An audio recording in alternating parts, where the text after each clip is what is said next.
All right, Riverside County real estate. Hey, listen, we know prices are up in San Diego County. How is real estate doing in Riverside County, which has been plan B for a lot of people who get priced out of San Diego County? Well, I brought my good buddy David Serpa in here today from our community, eXp Realty. How you doing, brother? Good to see you, brother. I'm doing good. It's great to see you too. So I have, I want to bring you on more often to talk about Riverside County. There's so many different pockets. Sure. So many different places you can go in Riverside County. A lot of people who get priced out, particularly a lot of my VA buyers, will go up to Riverside County to try to get a real, nice house for a good price, which you can still do. But we know that prices have gone up a lot in Riverside too. Oh yeah, yeah. We saw prices go up over 7% in April, and then prices went up over 7% in May, which normally you see about a 3% increase year over year. And so, having the equivalent of a 5-year increase in the course of 2 months, everyone keeps saying, oh, I'm waiting for prices to come down. But the truth is there's so much action out in Riverside County because people are coming out from Orange County, San Diego County, Los Angeles County, and they're trying to look for that last affordable place to buy in California. Yeah, there's a lot of things that are great about Riverside County. First of all, proximity to Big Bear is really nice. So for people who like to get the mountain experience or go there in the summer for the hikes and so forth, it's tremendous. It's right there.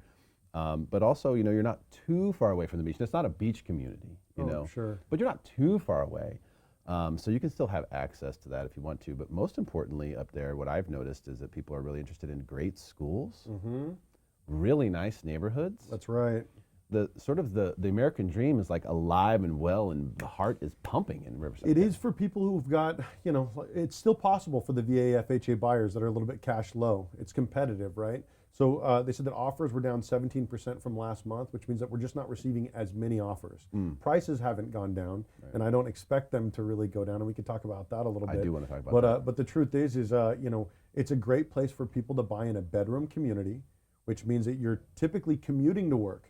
Because you've got the great schools, you've got a little bit more bang for your buck, you've got safe communities, and really an area that feels a little bit more like a community.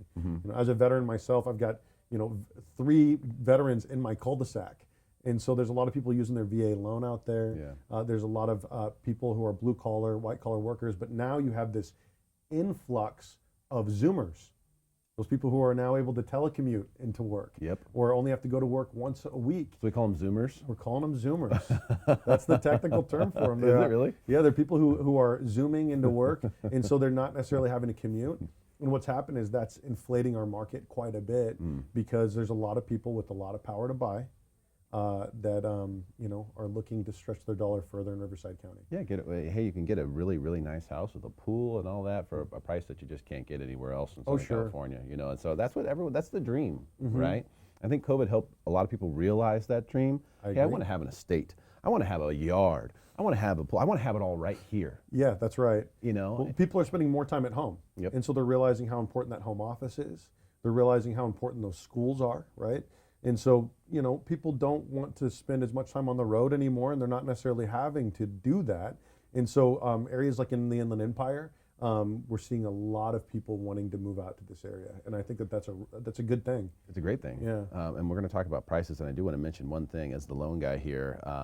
We have a program that's really good for Riverside County because there's no high balance limit in Riverside. So I guess this is, and I don't know who makes that decision, but either the county of Riverside or the people of Riverside, someone at some point decided we don't want a high balance limit, meaning we want to try to keep prices lower in our area. We want this to be an affordable area.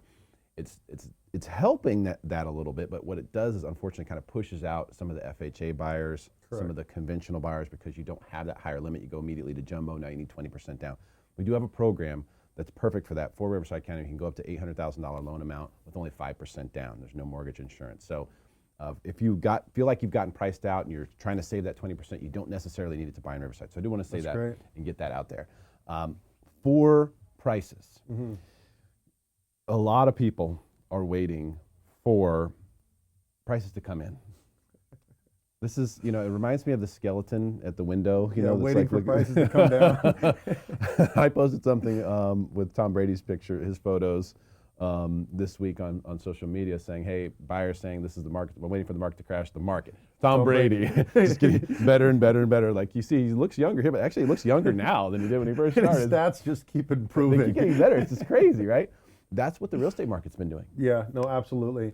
And it's been a long time coming. You and I talked a year and a half ago about a crash at the very beginning of COVID. Right. And I was expecting it. I've been expecting it for a while. But the truth is, we've done something that's kind of artificially inflated our market. 111 straight months of market increases, and it just went for 9 years. Sell your house for $10,000 more than your neighbor, you're good to go. Yeah. And then in October of 2018, we saw prices flatline in LA, and then so we decreased rates 3 times in 1 year the next year, and then we had the largest the largest increases to FHA and VA loan limits in history. In fact, we removed the VA loan limit, right? Right. And so you had more people being able to purchase more. Borrowing was cheap because interest rates are low, and then COVID-19 happened. Manufacturing stopped. People stopped building, getting lumber ready for the, prices just kept going up. Yeah. And so what we're seeing is, and then in addition to that, we saw the largest concentration of wealth in American history. We saw some of the largest tax decreases in American history for that upper, 1% to 5%. And then what did they do? They went out and they bought real estate in mass. And so you've got 1 in 5 homes right now, not just in California, but in America, being bought by a hedge fund, a foreign investment company, an investment conglomerate like BlackRock. Yep. And so what's happening is your average, tenant, your average employee, is having trouble becoming a homeowner. They're becoming a permanent tenant. And when you're a permanent tenant, you're spending your entire life working for somebody else. Yeah. And then paying off somebody else's asset. Yeah. And so, like you said, the American dream is alive and well in Riverside County, but it's, how much longer is that? It's under possible? attack. It absolutely is. The American dream is under attack. It absolutely is, internationally. Internationally under attack on multiple fronts. We just talk about the housing front, which is what our specialty is. Mm-hmm.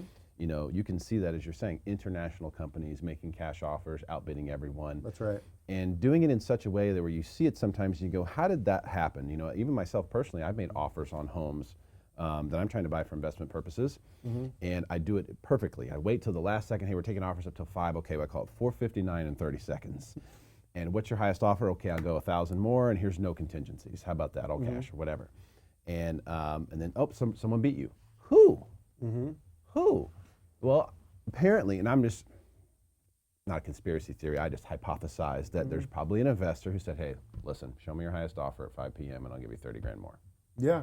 Well, and I'll tell you. I can't get it. So the truth is, you're in that upper echelon of wealth earners, and what's happening is you're looking at second homes and you're looking at investment properties, Correct. right? And so what's happening is you're still in a situation where you're bidding out that FHA, VA buyer. I am. And, because you've got the funds to do so.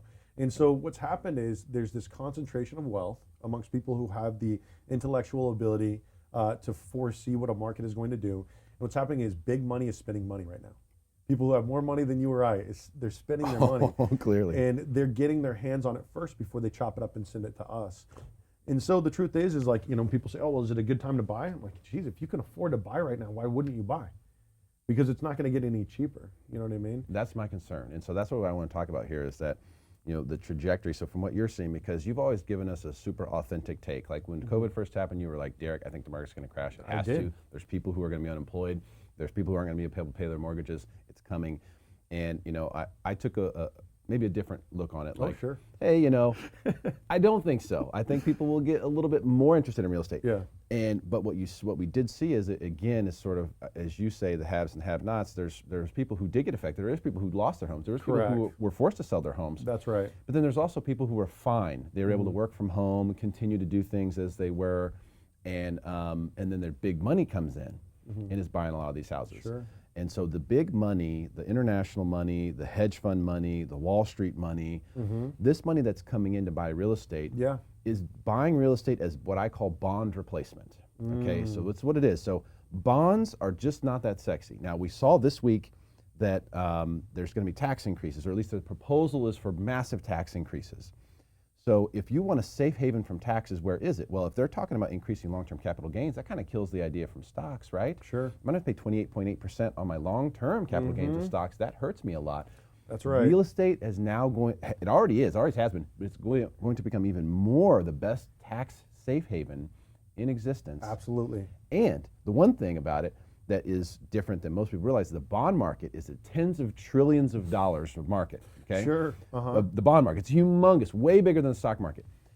Would you rather own a piece of paper that says you're going to get 2% per year, and if inflation comes, you're basically breaking even or maybe even losing money? Oh, sure, yeah. Or would you rather own a house and have someone in there paying you rent and you're going to make 5 or 6% a year? Yeah, Sure. Spread it out over multiple houses. Or 7% in a month. Or 7% a month. I'm not even talking about appreciation. I'm just talking about the rent. Yeah. That's your income. That's your yield when you're buying houses as a bond. No, absolutely. And so what's happened is, people like you, people like me, because we're looking at investment property, we're looking at Big Bear, we're looking at Arrow Bear, Arrowhead, things like that, and people are buying multiple houses. And then, but even more scary than that are those people who are they're never even seeing it. They're buying it as part of a portfolio with multiple other investors. And then you're getting bid out of the market. Yeah. And so what does that do for your average FHA and VA buyer? And what happens That's what I'm saying. You end up in a situation where, so like Ford saw this, right? So Henry Ford saw it and he was like, hey, listen, I'm going to make cars affordable for the average factory worker. We have no one doing that for housing. And so what's happened is in Riverside County, in San Diego County, and a lot of these counties, there's no high density housing being built, which means no condos, no 4-unit complexes, no et cetera and so forth. Everything is single family residence. And so we've talked about this history of real estate, redlining, racial housing covenants, the way that bonds, originally worked, giving massive amount of monies to developers like Levitt, who built Levittown. And so what's happened is we've kept our suburbs white, and there's been a lot of racial. It was government mandated, the racial segregation of the suburbs. It came from the top, and you could read more about this in a book called The Color of Law by Richard Rothstein. Interesting. And redlining basically said not only could you not rent out to people that were black and brown, but you couldn't sell to them in certain neighborhoods, these green neighborhoods. This is now illegal, right? This is now illegal. Unethical. Well, correct. Well, but banks have been caught as recently as 2012, 2014, using redlining maps to determine whether or not they're going to lend on certain properties. Is that right? And so that's correct. And so a lot of people they don't know what redlining is. They don't know what racial housing covenants are or were. And so what's happened is this concentration of wealth in these white communities, and then the way that we fund our schools, right? And so it really, if you don't educate, you incarcerate, and then it creates the prison problem that we have right now. And we're the largest prison population in the world. And so you look at all of these different things and you think, oh, well, this is a racial problem. Well, it stops becoming a racial problem and it becomes a class problem when all of a sudden all these white people who have never thought about redlining want their first kid to buy a house. You know what I mean? And they can't rent, they can't buy, because we haven't built any high density housing in areas that have access to great schools, because we haven't addressed the way that schools are funded in general. And so anyway, that the evil that you mandate to other people comes back to you. And so now we're in a situation where it's very difficult for people to buy their first home. In fact, you have more 20s and 30 somethings living with their home or living with their parents than at any other time in history since the Great Depression. Well, on that front, we have for the next 4 years, the number of people turning 33, which is the average first-time homebuyer age. For the next 4 years, that number increases every single year. Interesting. So what we have coming from a demand perspective is significant. What we don't have coming, we're underbuilt at least 5 million homes. Some people think up to 10 million across the country. This is the 2010 to 2020 was the first decade where we didn't build more than 10 million homes. Interesting. I didn't know that. We barely built 5 million. And not to mention the decrease that sort of, comes from all these high rises that were built as condos that got converted to rentals. That happened in a lot of big cities. It happened right here in San Diego. Well, a dozen places like that built downtown as condos, turned into rentals for multiple reasons. Litigation issues, and of course just the opportunity to make income, sell those things to a REIT as opposed to trying to sell a whole bunch of units in a crash. So there's a lot of reasons for it, but I forget my point that I was making with that. But bottom line is I hear what you're saying, and for first-time buyers to enter into this market, this is the hardest time for a first-time buyer. Correct. So just know that, okay, we have a lot of these macro issues that are aiming us towards higher prices, which is the ultimate conversation I want to have with you about Riverside. People really believe that when they see prices go up quickly, that means they must also come down quickly. Oh, sure. I just don't see that it's pointed in that direction. I agree with you. Well, it's because of that concentration of wealth, right? So what's happened is when you see prices in any 30-year market, prices go up like this, right? And so they go like this. You see a crash, whatever. But people have realized internationally that prices go like this in America. Yeah. And that we've commoditized housing. We've made housing a commodity, something that you invest in, not necessarily something that, they say, well, if you can't afford to pay a $2,500 mortgage, pay $3,000 in rent, right? Yeah. And so we've commoditized housing. We've made it something that is unattainable because there's this big barrier of entry, right? And then you end up in a situation where it gets overinflated. And then so in my area, in the Inland Empire, you have the largest concentration of warehouses anywhere in the world. Not in China, not in Mexico, not anywhere else. People come in through the Inland Empire because it's a shipping hub. Yep. People going to San Diego, Los Angeles, Orange County, et cetera, and so forth. And so what's happened is in a lot of ways, we've exchanged that sweatshop overseas for the one down the street, right? So now you've got a lot of people in my area working for Amazon, but you've got the mall, constantly being repurposed, Yeah. and Main Street struggling to stay open. And so what I want to see, and really the answer to a lot of this, is for wealth to be maintained locally, Yeah. right? People to be able to buy a home as a primary resident. The introduction of high density housing in areas where we haven't necessarily seen it. And people say, well then David, what you're going to do is you're going to make housing prices crash. It's like, no, we're going to make housing prices attainable Yeah. for people, because what shouldn't happen is there's got to be a place somewhere where it breaks, right? Well, not necessarily. Every war throughout history has been fought over real estate. And now we have this massive concentration of wealth where people are just buying it Yeah. en masse. Bill Gates is the largest owner of farmland in America. You got Bezos, the largest owner of farmland in Texas. And it makes me worried about what is happening to real estate on a macro level. Yep. And in a micro level right in our communities, right?